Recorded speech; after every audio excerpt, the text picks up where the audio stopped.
Welcome to In Her Voice, a podcast created for women who listen to and live by their deepest wisdom, their inner voice. This was made for you, the woman who feels pulled to more, to lead, to create, to dream, and to be a world changer. My name is Kelly Covert, and I am an inner voice coach. Join me here each week as we explore what it means to reach for your inspired potential, all while honoring your worthiness each and every day. Well, hello there. This is Kelly Covert, and you are listening to In Her Voice. Thank you so much for popping in today, for inviting me into your space, into your life, to share with you what's on my heart today and hope that it inspires you. Today, I want to talk about the myth of practice. Now, you guys know how much I talk about practicing, how much I love it. And if I'm really honest, I have a love-hate relationship with practicing. As a musician, as a professional musician, I can't even begin to tell you in my lifetime how many hours I've practiced my flute. And that's often a lonely endeavor. You're by yourself in a practice room, doing hard things over and over and again. It can be very frustrating. It can be very isolating. And there is a common myth that you've probably heard, and that is practice makes perfect. And in music school, I feel there really is a mentality that that's the goal, that perfection is the goal. And, you know, growing up in that and becoming an adult in that world magnified my perfectionism. It amplified my own perfectionism. And I can see that now. I mean, when I was 20 and 21, you're just in it. You're just in it. You don't realize what's happening. But I know that for me, that myth of practice makes perfect, it just felt like if I just try hard enough, if I just work hard enough, it's going to happen. Everything's going to be perfect and it's all going to be okay all of the time. And I'm never going to mess up and I'm never going to make a mistake and everyone's going to love me. And if you have any amount of years under your belt, you know that that's not true.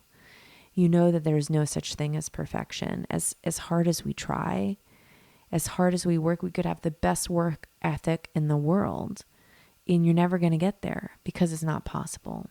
And so I feel like what I want to do today is to help us rethink the value of practicing. And, you know, maybe there are some of you who are musicians and this will apply directly to your music practicing. But when I speak of practice in this context, what I'm really talking about is our practice of connecting with our inner voice. What that looks like, what that feels like, and what it means. What the goal is, if you will. I mean, we're such a goal-driven group of people. It's like we got to know where we're going. We want to know where we're going before we get in the car and before we start it and before we do anything. We want to know exactly where we're going and where we're going to end up. And that's not a bad thing, but in many ways that can hold us back. It can hold us back from enjoying the journey of learning how to practice, of learning what that means, of getting up and doing the thing because we know it makes a difference, even if we're not exactly sure where we're going to end up as we do it. And so I just want to kind of reframe what practice really looks like. It's not just slaving away trying to reach perfection. That is not what I mean when I say practice. So one of the important things of what real practice looks like is you must have a growth mindset. This means you have to be willing to learn from your mistakes, which means you have to be willing to make mistakes. You have to mess up. That's how we learn. And when we approach mistakes with a growth mindset, mistakes become valuable. Mistakes become the things that help us get to the next level. When I was in undergrad, there was a horn professor at University of Georgia where I got my music degree, my Bachelor of Music degree. And she used to go around the practice rooms and listen to her students play. And if they sounded amazing and were playing something really, really good, and that it was just so impressive, she would knock on their door and she would say, "That's not what you need to be practicing." And they would be like, "What are you talking about? I sound awesome." And she would say, "You need to practice the thing that you're not good at. That's what you need to practice. You need to make the mistakes in order to learn how to be better, in order to learn what you need to learn." So when you approach practice with a growth mindset, perfection is the last thing you want. Those mistakes are so valuable. Those mistakes are how we learn. So approaching practice with a growth mindset, that's the first thing that we want to have when we're talking about what real practice looks like. Another thing that practice is good for and how we should use it is to develop a familiarity with something. I say to my flute students all the time, you want to know a piece that you're playing. You want to have practiced it so much that it's like your favorite book. It's a book that you've read over and over and over again, and you know exactly what happens. And you're still reading the pages of the book, but you know what happens on the next page. And that doesn't diminish your enjoyment of that book at all. In fact, it makes it better because you know what's coming. So when you practice, part of what you're doing is you're developing a familiarity with the thing that you're doing. You're finding out how it feels. You're figuring out what's coming next. You're understanding the process of the thing that you're practicing. And that can be really, really powerful. Now, how does that apply to journaling? It's like letting the thing that you're doing, the journaling or the meditation or whatever, become a part of you. You're so familiar with it. You don't have to try as hard. You don't have to think as hard to get to the place where you can hear your inner voice. It becomes easier. It becomes more effortless. And it won't always be easy and it won't always be effortless, but it does get easier the more you do it because you're familiar with it. You know how to get there. You know how to listen better. Another thing that we're really working on, and I kind of alluded to that in the last one, when we're practicing is developing the habit of practice. You're doing this thing, the journaling, the meditation, the listening, the deep breathing, the yoga, the walk, whatever it is that you need. You're doing that whether or not you feel like it. You do it whether or not you feel like it. It just becomes part of you. Now, I do have a caveat to this part of practicing. And that is sometimes if you really, really, really don't feel like it, I feel that that's not always productive practicing. It shouldn't ever be something that you're just like checking off the to-do list. I make all my flute students play scales and long tones, and we call them fundamentals. And they're not fun. They're like the least fun thing to practice because it's boring and you do them over and over and over again. And there's, only so many ways that you can do them. But when they're spaced out and they're not in it, they're not thinking about it. They're just like doing it just to do it. But there's no awareness behind that. There's no listening and understanding. Then they might as well not do it. That's what I tell them. If you're not going to be here while you're doing it, don't do it. And that's what I would say too about the kind of spiritual practices we're talking about to help us connect with our inner voice. Don't just do it because you're checking the thing off. Do it because it matters. Be in the moment, be present when you're doing it. And then that habit will become firmer and firmer and it will reinforce itself. It's such a beautiful thing. Okay, now the next one's a hard one, and that is you must unattach to the outcome. You can't be attached to that place that you're going. Like I said, when you get in the car and you know where you're going, you can't be attached to that. It's almost like you have to let go of a goal when you're practicing listening to your inner voice. It's not about a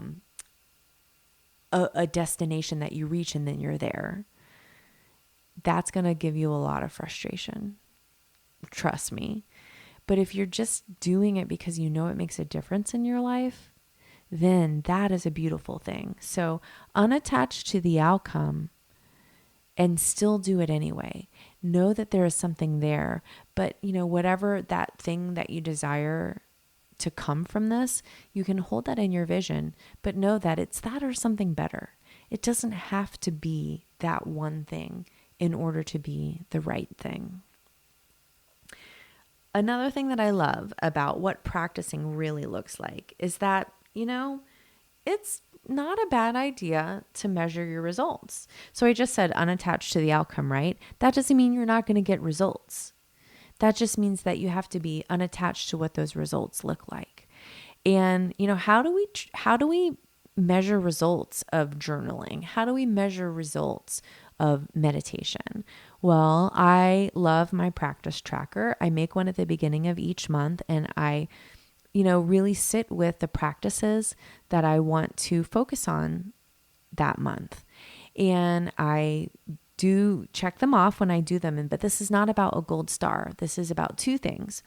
It's about holding myself accountable for the practice that I said that I was going to do, and also making a note of the outcome. How am I feeling today?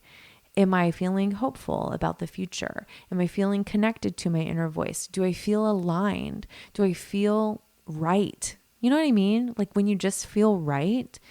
So these are the things that you can practice, and you can track them as you go along in your practice tracker. And then the beautiful thing is at the end of the week or the end of the month, you sort of do a little reflection, and you can go back and you can look in that and you can say, oh, well, now I see on the week that I only had one journaling session, I was feeling really frustrated and frazzled and overwhelmed. But on the week that I had 5 out of 7 journaling sessions or meditation sessions, I felt calm and relaxed. And maybe you got the same amount done in both weeks, but you felt a different way. So that's a really great way to measure the outcome of the practicing that you're doing.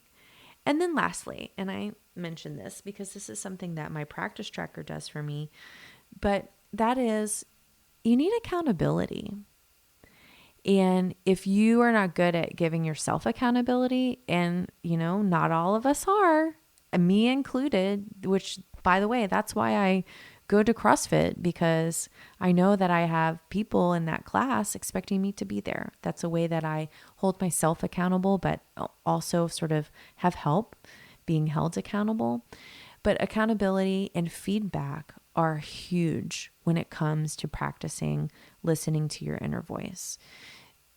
If you're just out there by yourself and you're not getting that accountability and you're not getting feedback from a coach or a mentor or a dear friend who you can trust, it's hard to know sometimes. And that's a question I get a lot. Well, how do I know if it's my inner voice? Well, part of that is a feedback loop. Do you have someone that you can talk to about what's coming up that can reflect back to you what they hear you saying? That's what I do. That's what I do as an inner voice coach. I provide accountability and I provide feedback. And the kind of feedback that I give as a coach is really reflective listening. It's affirmation. It's listening to my own intuition and offering suggestions and ideas for you to sit with, to meditate on, to journal on. It's offering prompts and questions to ask yourself to go deeper, to get into that practice even more. And these kinds of accountability and feedback and support honestly are invaluable, especially when you really want to go to the next level. in your practicing. This is more than just doing a 5-day journaling challenge and calling it good. This is about taking the energy that you got from the 5-day journaling challenge and doing more, going more.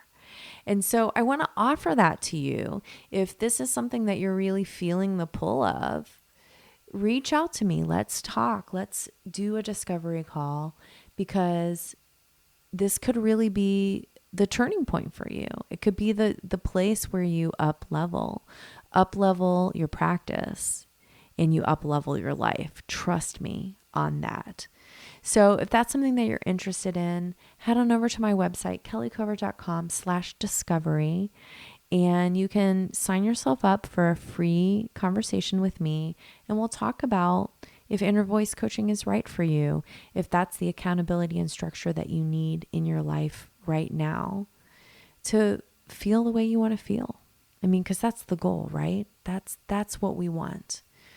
So again, the URL is kellycovert.com/discovery. Head on over, sign up today, and we can connect and see what's going to be best for you. Remember, when you are practicing connecting with your inner voice, it gets easier and easier and easier. And you know what she's going to say to you over and over and over again? You are worthy.